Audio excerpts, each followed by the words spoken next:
y voy a ampliar esta presentación.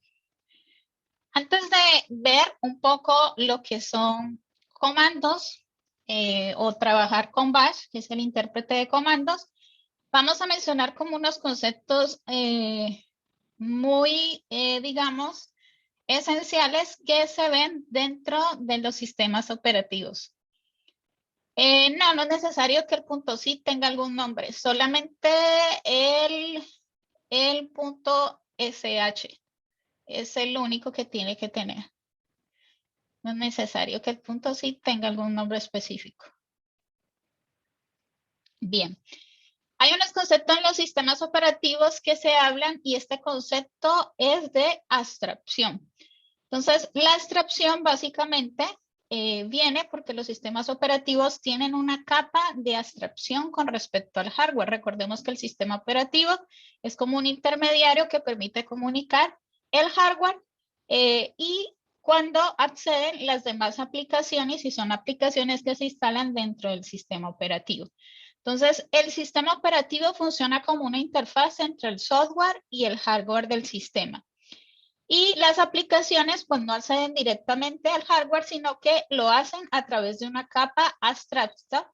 Y esta capa abstracta es lo que se conoce con el nombre de hash, de acuerdo a sus abreviaciones que están escritas pues en inglés.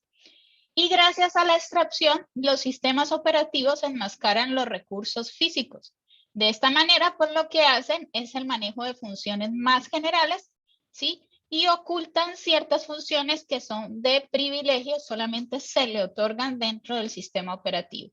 Y de esta manera también lo que hace es constituyendo verdaderos recursos ficticios o virtuales que mejoran y son más potentes que los físicos. Algunos de esas, digámoslo así, de esas funciones del sistema operativo en la parte abstracta son lo que se llaman los procesos, que es lo que estamos viendo, los hilos, los archivos, los sockets o páginas de memoria.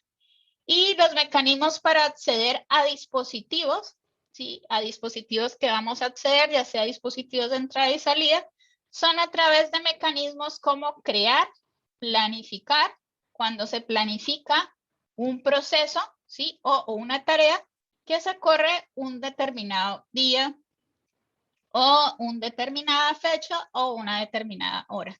Abrir, escribir, asignar, ¿sí? Y el asignar, ¿dónde lo vimos? Cuando vimos que los datos, ¿sí? Que tienen o llegan a través de el microprocesador, básicamente se guardan en la memoria principal, pero se asignan a un espacio y a una dirección específica de memoria.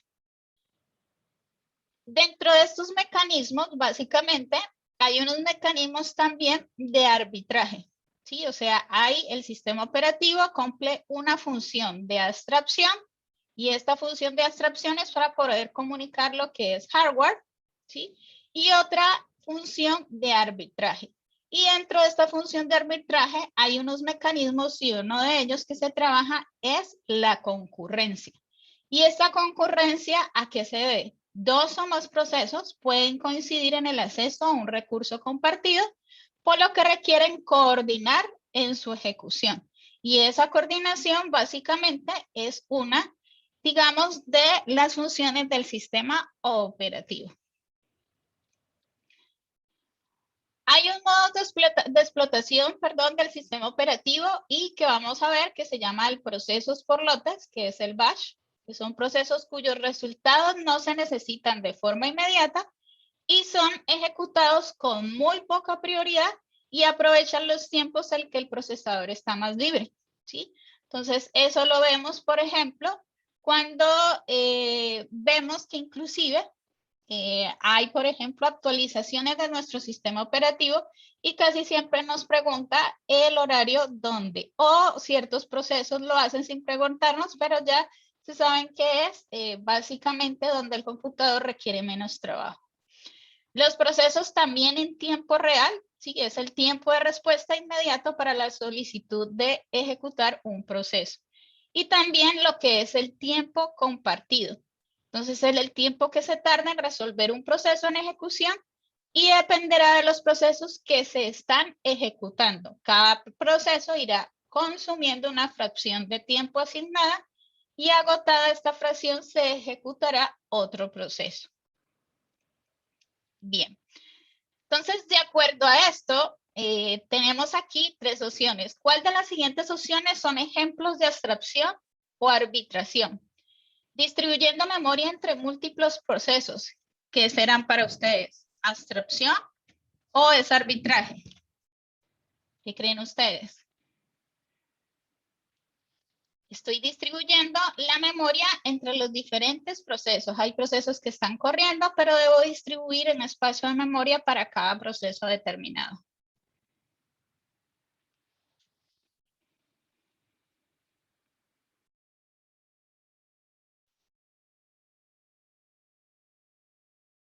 ¿Qué creen? ¿Es una abstracción o es un ejemplo de arbitraje? Abstracción están diciendo por acá. ¿Quién más?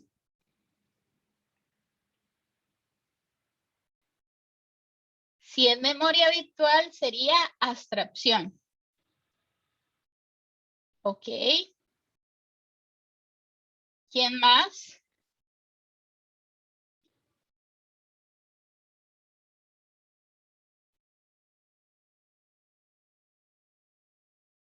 Y los siguientes, antes de que veamos si es abstracción.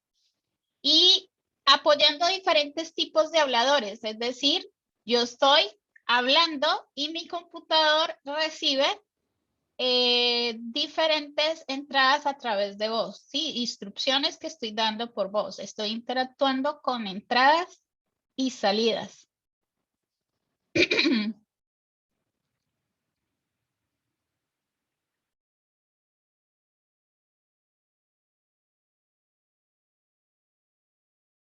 Sí, estoy haciendo uso del micrófono, que el micrófono básicamente es una entrada, ¿sí? ¿Qué creen ustedes? Estoy apoyando diferentes tipos de habladores. Es decir, estoy yo con un tipo de voz diferente, le estoy hablando, dando instrucciones, ¿sí? Como tenemos el famoso de Google, ¿sí? ¿Qué creen ustedes?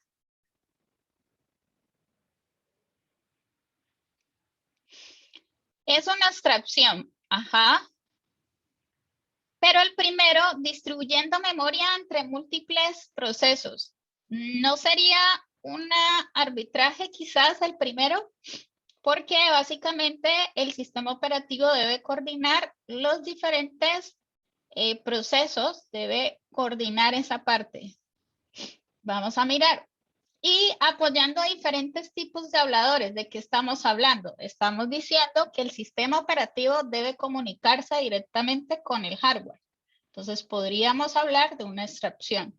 ¿Por qué? ¿Cuál es el hardware? El micrófono. ¿Sí? Cuando estamos hablando de micrófono, estamos refiriendo, por ejemplo, estamos con Siri. ¿Sí? Entonces le estamos dando instrucciones. Siri, ábrame Word. Siri, tanto. ¿Sí? Y es una entrada porque se está comunicando a través de un hardware y el hardware es el micrófono que tiene internamente incorporado, que es una entrada nuestro computador. ¿Sí? Y si estamos hablando de intercambio de acceso del disco duro o el SSD, de aquí estamos haciendo referencia. También a la parte de hardware, ¿sí? Porque estamos accediendo a un dispositivo de entrada que es un almacenamiento, ¿sí? Y ese almacenamiento puede ser externo. Nosotros podemos tener también un disco duro externo, ¿sí? Pero es un dispositivo de entrada. Entonces, básicamente estamos hablando primero de un arbitraje. ¿Por qué? Porque el sistema operativo debe coordinar los diferentes procesos y debe coordinar el tiempo de ejecución de cada uno. Y también debe distribuir esos procesos dentro de la memoria, ¿sí? Apoyando los diferentes tipos de habladores, entonces estamos hablando de abstracción. ¿Por qué? Porque nuestro computador, ¿sí? Internamente, es lo que hace el computador, está recibiendo entradas por voz. Yo puedo tener una voz, ¿sí? Con un tono, un volumen, ¿sí? Que son características de la voz diferentes de otra persona, ¿sí? Que sea, por ejemplo, un género masculino y tenga un volumen y un tono de voz diferente a la mía, pero igual está capturando datos, ¿sí? Y el sistema operativo para interpretar eso, ¿sí? Debe recibir los datos a través del hardware, que es el micrófono, y luego enviárselos pues a otros tipos de aplicaciones, que es donde llega al nivel más alto de aplicaciones como Siri, ¿sí? Que hace un procesamiento de esa señal para poder hacer reconocimiento de voz. Y el intercambio de acceso al disco duro, básicamente estoy comunicando entradas, ¿sí? Estoy haciendo una comunicación de entradas porque el disco duro es una entrada en sí de nuestro computador. ¿Sí? Nosotros podemos tener un disco duro interno, pero termina siendo una entrada. O podemos tener también un disco duro externo. Bien, entonces, ahora vamos a empezar un poco sobre el bash. El bash básicamente es un intérprete de comandos que ejecuta una por una instrucciones que son introducidas por el usuario y contenidas en un script, y que ese script lo que va a hacer es devolvernos un resultado. Este bash básicamente actúa como una interfaz entre el kernel de Linux y los usuarios o programas, ¿sí? O sea que básicamente es la forma en que yo puedo comunicarme con los comandos del sistema operativo, ¿sí? Y básicamente el bash es desarrollado por GNU, que básicamente sus siglas indican que es un proyecto colaborativo de software libre, ¿sí? Donde se desarrolló esta interfaz de intérprete de comandos para que se pudiera interactuar con el sistema operativo. ¿Qué editores puedo usar para hacer un script? Básicamente, como les dije, voy a abrir la virtualización. Entonces, acá puedo tenerlo, puedo hacerlo. Voy a limpiar acá pantalla, perdón. Entonces, puedo hacerlo. Hay un editor propio de Linux que es el bin. El bin, si quiero, yo lo puedo instalar. Le digo apt get install bin si no lo tengo instalado. Y es un editor propio del sistema operativo. Sí, la tarea se debe hacer con el sistema operativo Linux. ¿Sí? No importa la versión que tengan, pueden tener Red Hat, ¿sí? Pueden tener Ubuntu, pero que sea con sistema operativo Linux. Dentro de entonces los editores, por ejemplo, acá, yo puedo utilizar Vim. El problema es que Vim, este es el entorno de Vim, ¿sí? Para los que, digamos, no les gusta como la manera de comando. Entonces, con Vim, yo solamente debo utilizar unos comandos. Por ejemplo, le doy escape, insert, o la tecla I, y es para insertar, ¿sí? Debe estar habilitado para poder yo comenzar a editar lo que es código o lo que es un archivo de texto, ¿sí? Por ejemplo, esto. Y vuelvo y le doy escape, ¿sí? Con ciertos comandos, 2 puntos, sin admiración, Q, ¿sí? Para el poder guardar el archivo. Y escape, ¿sí? 2 puntos X, por ejemplo, para salir, ¿sí? Y aquí lo vemos que aquí está salida, salida.tx, ¿sí?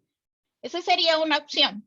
La otra opción que inclusive la mencioné en la clase pasada, es instalar Sublime Text. Sublime Text es básicamente lo mismo, es un IDE que se utiliza para código, ¿sí? Entonces podemos hacer uso de este. Bueno, aquí tenía un ejemplo, voy a cerrarlo. Y simplemente puedo, de una u otra manera, es como si fuera un editor de texto visual, ¿sí? Como un blog de notas.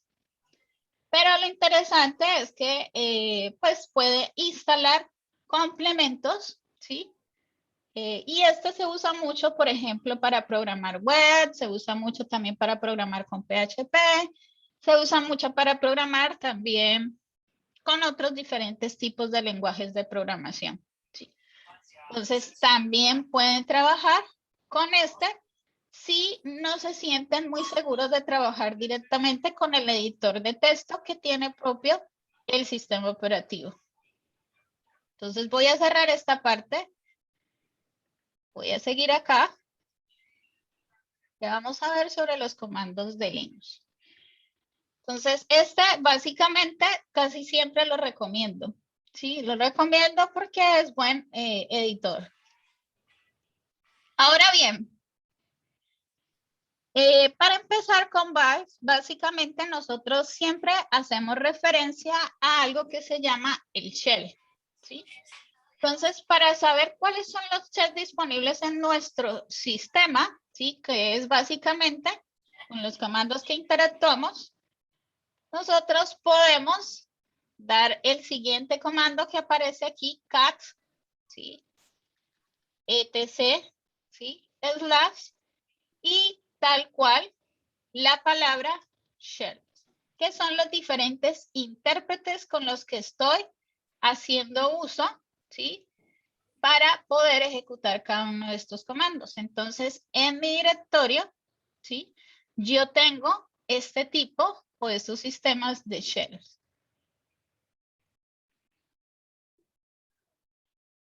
¿Sí? Y eso lo pueden hacer cuando tengan ya su entorno, ya sea virtual o quieran instalar su sistema operativo Linux dentro de su computador. Ahora bien, ¿cómo empezamos a trabajar con el Bash? ¿Cómo podemos empezar a crear un script? Entonces, primero que todo, voy a ir acá. Voy a limpiar pantalla, un comando para limpiar pantalla es clear, ¿sí? Y voy a crear un ejemplo.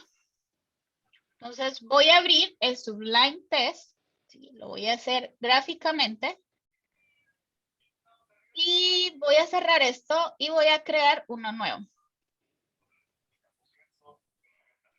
Voy a salvarlo.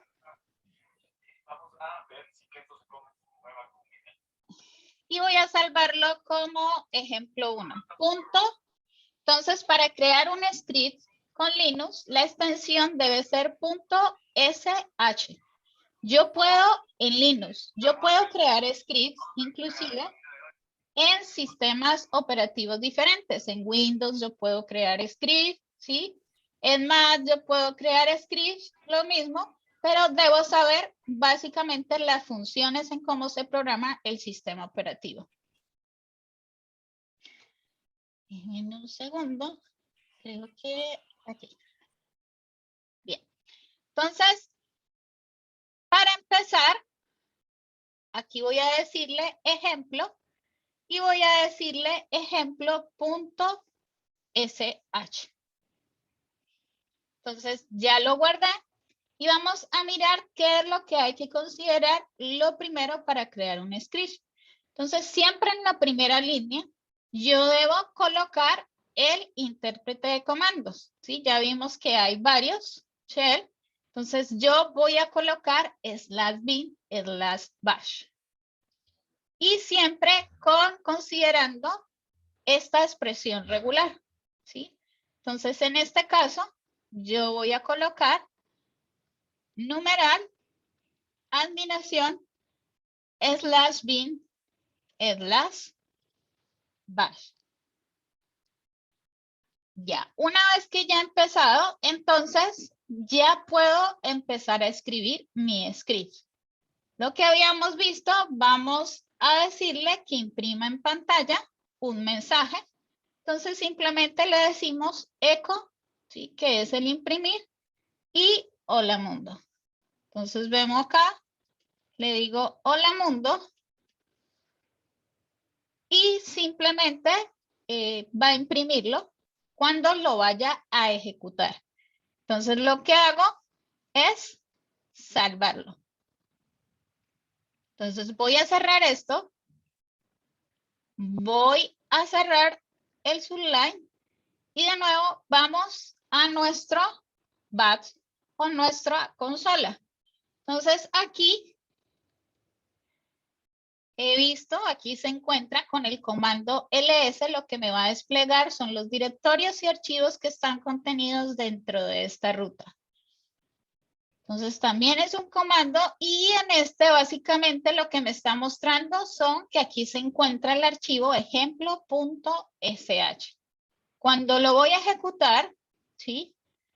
Yo debo colocar /hola.sh para que él pueda reconocer de que debe ejecutar el script.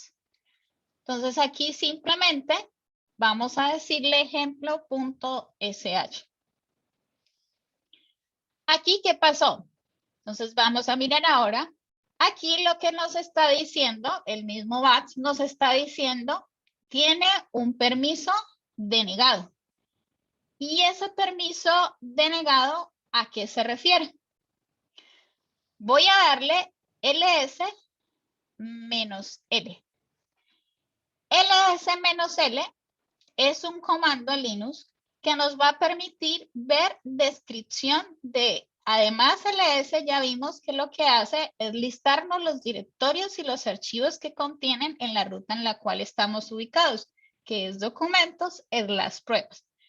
Pero -l lo que hace es listarnos cómo están esos permisos, una descripción más detallada, cada uno de esos archivos o directorios. Entonces voy a darle y aquí estamos viendo nuestro ejemplo 1, ¿sí? Entonces vemos una descripción que ya voy a explicar y en esta descripción ustedes ven en la primera columna, ¿sí? Es como si fuera una columna, 2 columnas, 3, 4, 5 y 6, ¿sí?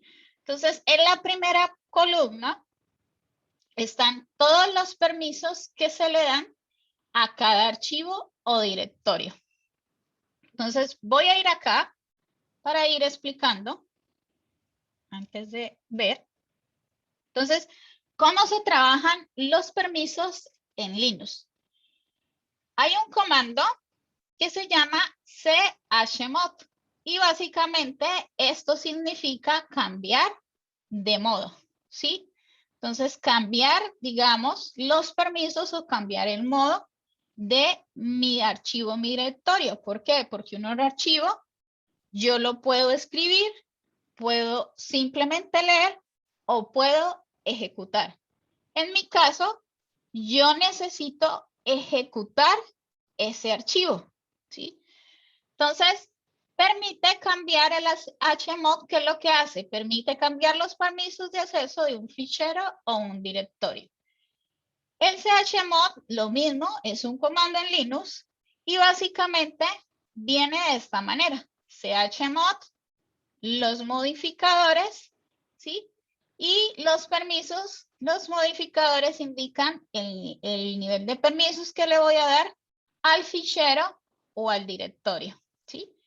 Y los modificadores son los que pueden tener valores R, que significa lectura, por inglés de read, que es ver el archivo. W de escritura por el inglés write, que básicamente puedo modificar y eliminar un archivo. Y el X significa ejecución de execute, ¿sí? Entonces, también, lo que estamos o lo que está diciendo acá es que lo que yo veo acá es que mi primer archivo, que es ejemplo 1, tienes puros R's, W, pero no tiene ningún X, ¿sí? Que el X es de ejecución. Entonces, por eso me sale el error de permisos denegados, porque no tengo permisos para ejecutar ese script.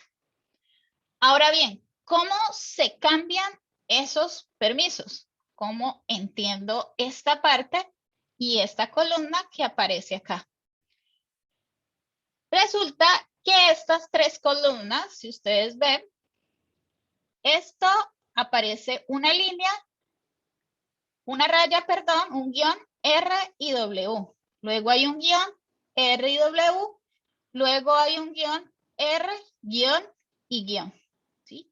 Entonces, ¿por qué cada columna? Esto es como si fuera una sola columna, pero en esa columna hay como tres asociaciones. ¿Sí? Esta es una primera, esta es otra y esta es otra. ¿Sí? Entonces, esta primera asociación, ¿a quién va dirigida? Resulta que los ficheros o directorios también puede ir por clases de usuario, ¿sí? Es decir, usuario, grupo, otros o todos. Es decir, que el primero indica los permisos que le voy a dar al usuario, o sea, al propietario de ese archivo. ¿Quién es el propietario de ese archivo? Sancano, ¿sí? Entonces, los permisos de esta primera columna interna iría al usuario. El segundo columna irían los permisos que estarían asociados a un grupo y el tercero iría los permisos asociados a todos, es decir, a todos, ya sea al superusuario o ya sea al propietario, ¿sí? O ya sea a un grupo que quiero crear un grupo de usuarios. Luego podemos ver esto más con ejemplos. Ahora bien, yo puedo, cuando voy a colocar esa instrucción, la puedo colocar de varias maneras. Entonces, el modificador puede ser, por ejemplo, si voy a añadir, puedo colocar el menos, ¿sí? O puedo colocar el menos y puedo colocar el añadir, que básicamente puede colocar la letra de añadir, ¿sí? Es decir, si voy a añadir, puedo colocar, perdón, un más, ¿sí? Un más. Y el añadir, ¿qué voy a añadir? Un permiso. ¿Qué permiso? Entonces coloco el más, que voy a añadir un permiso, y el R, que significa que voy a añadir el permiso de lectura, de que ese usuario solamente va a poder ver. O puedo, básicamente, colocar varios permisos, ¿sí? Entonces voy a añadir un W, ¿sí? Al usuario, puedo decir al usuario, que es el propietario de ese archivo. Aquí estoy haciéndolo para todos. Y aquí simplemente al usuario, que es el propietario de ese archivo, voy a añadir el permiso de escritura y debe ir acompañado del nombre del archivo. Y acá es, por ejemplo, yo puedo decirle chmod acompañado del modificador que debe ir menos, ¿sí? Y el menos básicamente le estoy diciendo que voy a quitar. Voy a quitar la ejecución, el permiso de que pueda ejecutar este archivo. Ahora bien, también se puede tomar como si fueran lo que habíamos dicho, son instrucciones, y esas instrucciones que son lectura, escritura y ejecución son 3 instrucciones. Entonces hay una forma que se representa como si fuera en binario, ¿sí? Como son 3 instrucciones, entonces básicamente 2 a la 3 sería 8, ¿sí? O sea que de 0 a 7 son las posibilidades para hacer, digamos, la habilitación de los permisos. Entonces, con el número 0, ¿sí? Estoy habilitando lectura, estoy deshabilitando, perdón, lectura, escritura y ejecución. Con el número 1, que es 001 en binario, es deshabilitar lectura y escritura, pero puedo hacer ejecución, ¿sí? Y con el número 2, así sucesivamente. Es decir, que si yo quiero habilitar a todos, ¿sí? El permiso de escritura, lectura y ejecución sería básicamente el número 7, ¿sí? Entonces, yo puedo colocar aquí chmod, por ejemplo, y en chmod yo puedo decirle a la primera columna que el propietario solo va a poder ejecutar, ¿sí? Si el usuario va a poder ejecutar, entonces debería tener 1, ¿sí? Debería tener 1, es decir, que solamente va a poder ejecutarlo, pero no va a poder leerlo, ni va a poder escribirlo. O simplemente le puedo dar el 5, que suele utilizarse más, que es que puedo leerlo, más no escribirlo, pero puedo ejecutarlo. Entonces yo puedo colocarle acá 5. Y luego iría los demás. ¿Y los demás a qué significa? ¿Sí? Los demás, perdón, significa este 5 corresponde al usuario. Miremos que hay diferentes clases de usuario. Entonces el primero es el usuario, que es el propietario, luego es el grupo y luego es todos. Entonces, de esta manera, por eso se coloca 5, 5. Estoy dándole los mismos permisos tanto al usuario propietario del archivo como al grupo, como a todos. Y luego vamos a colocar aquí el nombre del archivo. ¿A qué archivo usted le va a dar permisos? Entonces digo ejemplo 1, contact, me ayuda a autocompletar y ahí ya lo ha hecho. Entonces de nuevo le voy a dar ls-l y vemos que tenemos ejecución en el usuario. Entonces luego voy a correrlo, ya debería dejarme.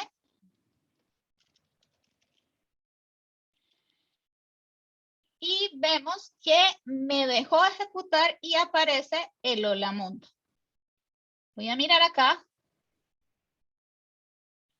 Sí, la escritura, si yo quito el permiso de escritura, significa que no puedo escribir, ¿sí?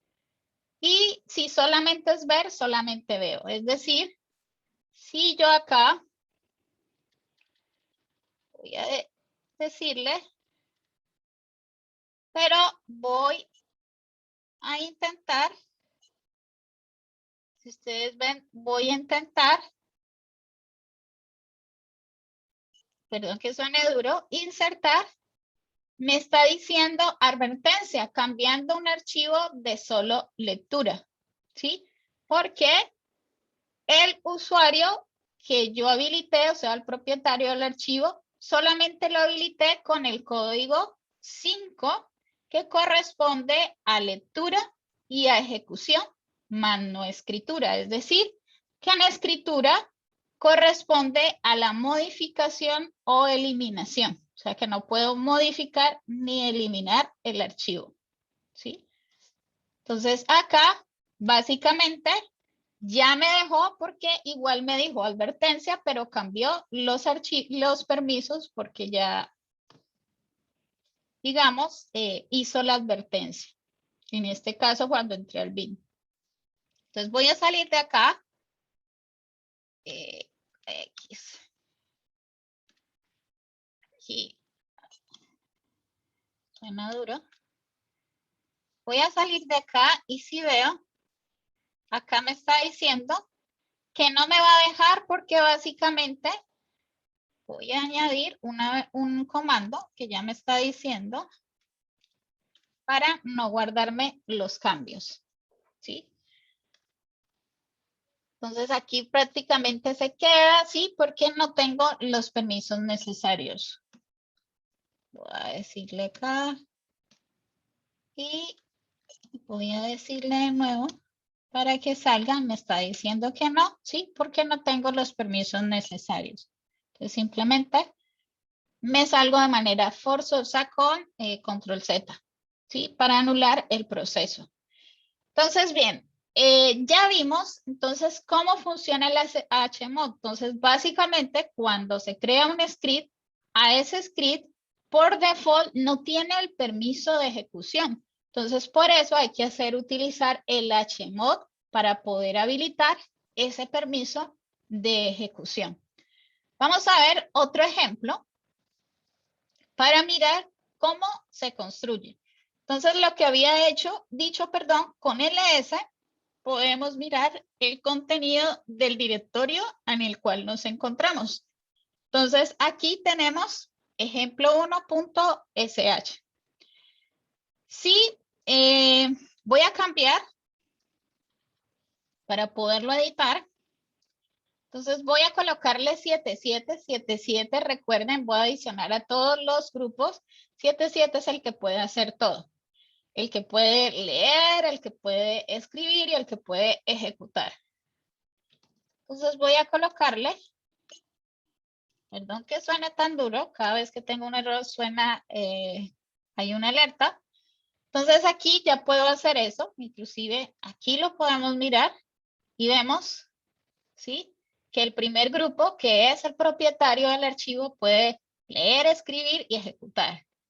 El segundo, que es un grupo que haya construido un grupo donde hay varios usuarios adicionados, entonces puedo leer, escribir y ejecutar y todos van a poder hacer eso, hacer esto. O sea, cualquier otro usuario que no sea el propietario de ese archivo también va a poder leer y escribir y ejecutar. Y eso hay que tenerlo muy en cuenta cuando se desarrollen scripts, que solamente debe hacerlo quizás el propietario del archivo. Listo. Entonces, en este caso, ¿para qué habilité? Quiero que voy a abrir acá el archivo que estoy utilizando. Si yo me llego a equivocar, ¿sí? Porque este es el que me indica el intérprete de comandos para poder interpretar todas las instrucciones que yo voy a ejecutar en este script. Si yo coloco, qué sé yo, me equivoqué y se me fue otra vez de más. Voy a salvarlo y voy a irme de nuevo al modo consola de comandos y voy a volver a correr a ejecutarlo. Recuerden que este comando que yo hago son flechas arriba, abajo, que lo que me está haciendo es un historial de los últimos comandos que he digitado. Entonces, en este caso, el /ejemplo 1.sh. De una me saca un error y el error que me está diciendo es que el intérprete, ¿sí?, de comandos es erróneo, ¿sí? Entonces debo tener cuidado en esa parte porque si no va a generar un error.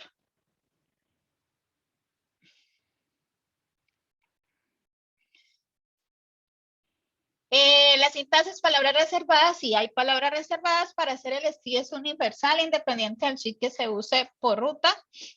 Si es en el sistema operativo basado en Linux, sí.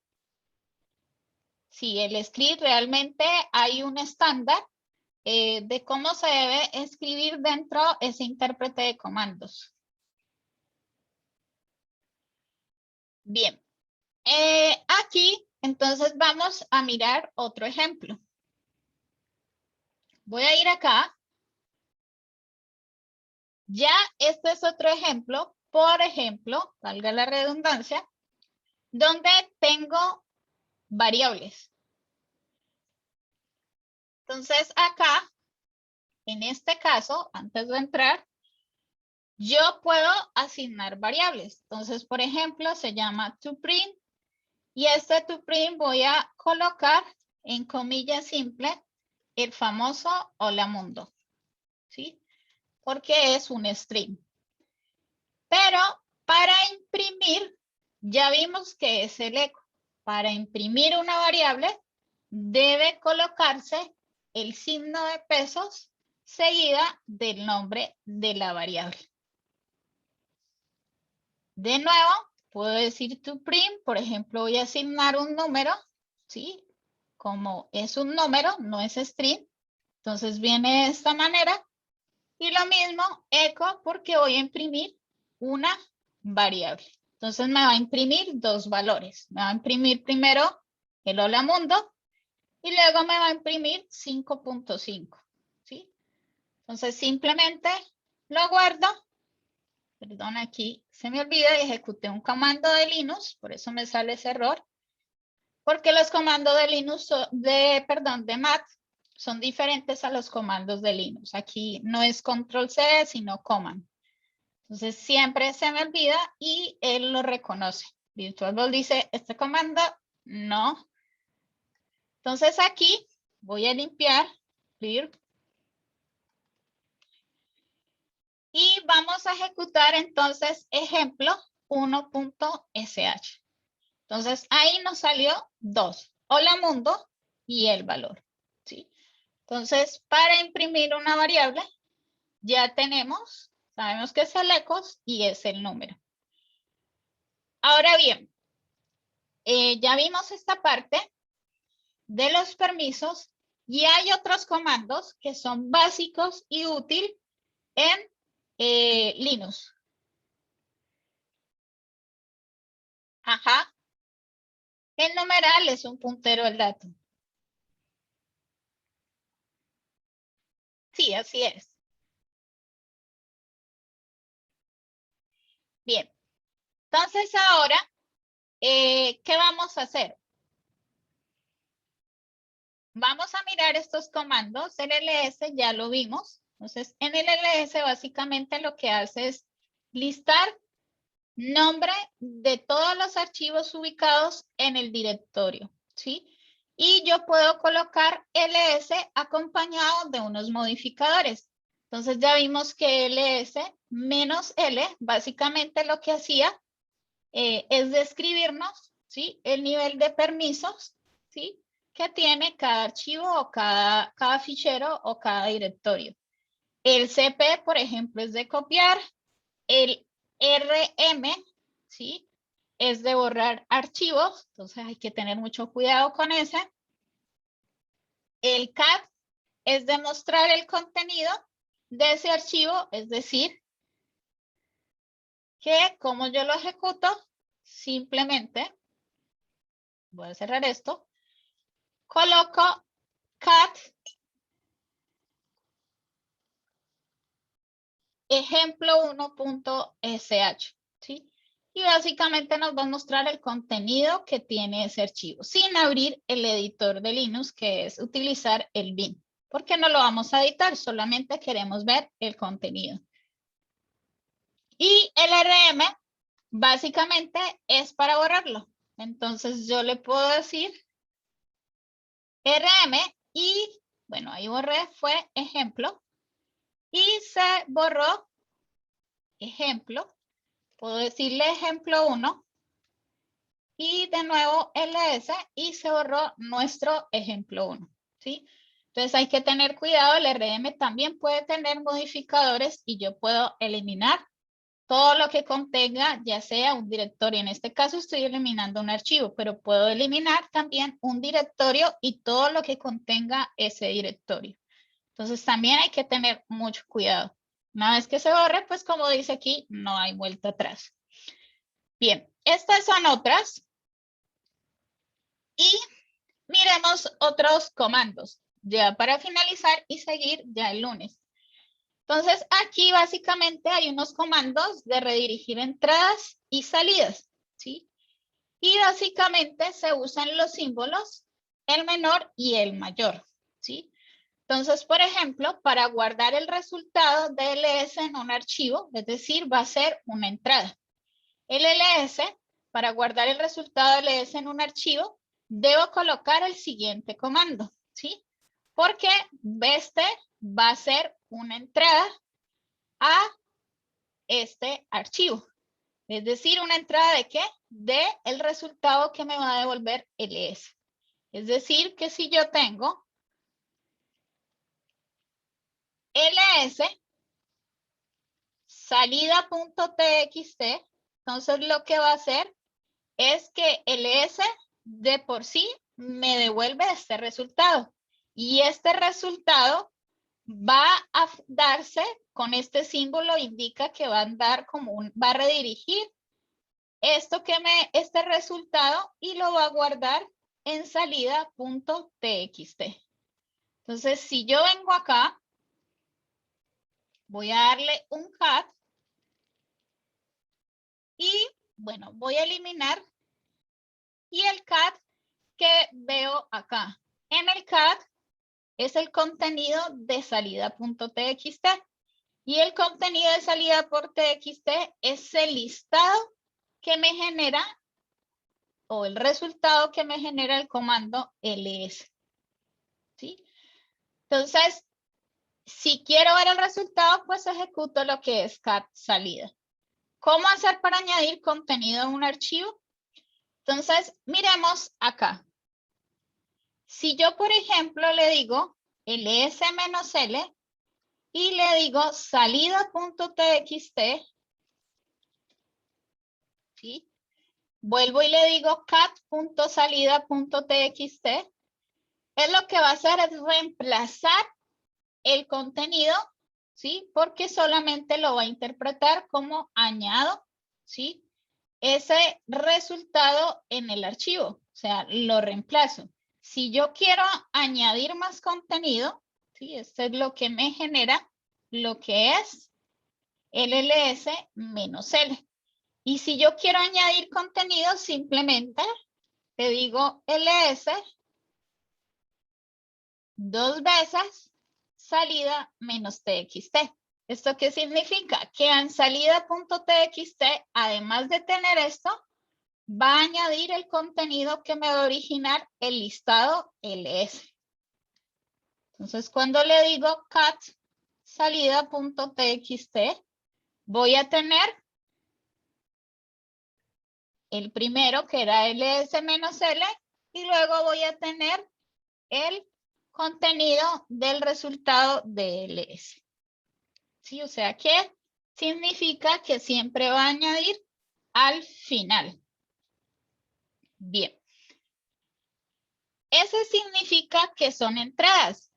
Y el otro significa que básicamente es el redirigir, ¿sí? Ese resultado a un archivo.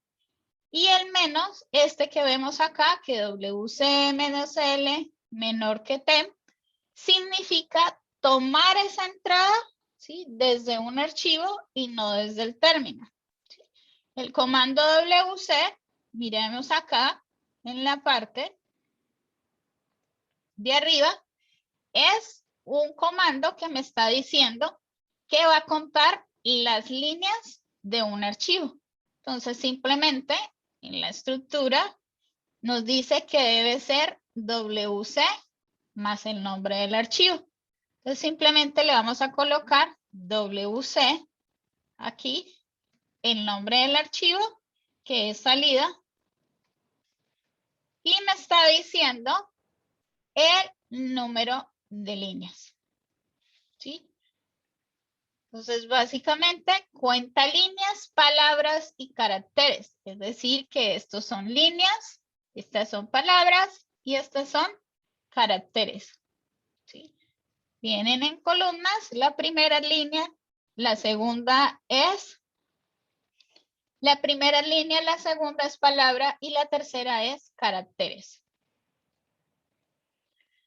Entonces, de estos comandos, ya digamos, lo que hace, entonces vamos a ejecutar este comando, dice el símbolo menor significa tomar la entrada desde un archivo y no desde el término. Entonces, aquí hay unos ejemplos para redirigir este comando. ¿Preguntas hasta ahí?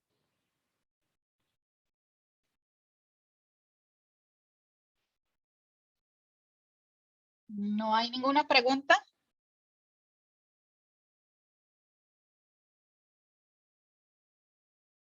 También, antes de seguir avanzando, para explicar también, yo puedo usar lo mismo, sentencias, instrucciones de un script. Por ejemplo, yo puedo colocar aquí echo, ¿sí? Y puedo colocar el echo, ya vimos que es imprimir. Imprimir algo en salida, ¿sí? Entonces yo puedo colocar 1, 2, 3, 4, 5, 6, ¿sí? Y esto va a ser una salida, entonces básicamente le puedo decir que el resultado de eso me lo guarde en un nuevo archivo. Y ese archivo, entonces aquí puedo colocar salida 2. ¿Sí? Simplemente estoy colocando eso. Entonces cuando digo cat, salida 2, miro el contenido y esto es lo que tengo. ¿Sí? Eso también lo puedo hacer. Y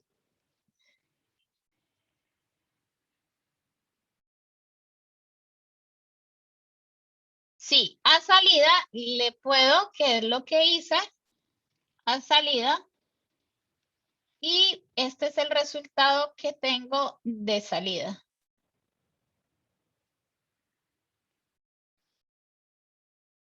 Que era el primero, corresponde a ls-l, y el segundo era ls. Porque lo que hice fue que ejecuté básicamente el doble repetición del símbolo mayor.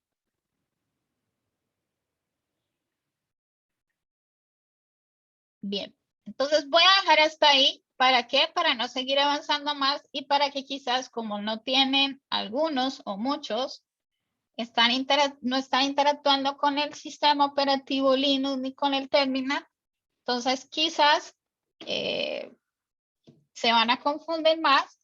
Y la idea, voy a parar la grabación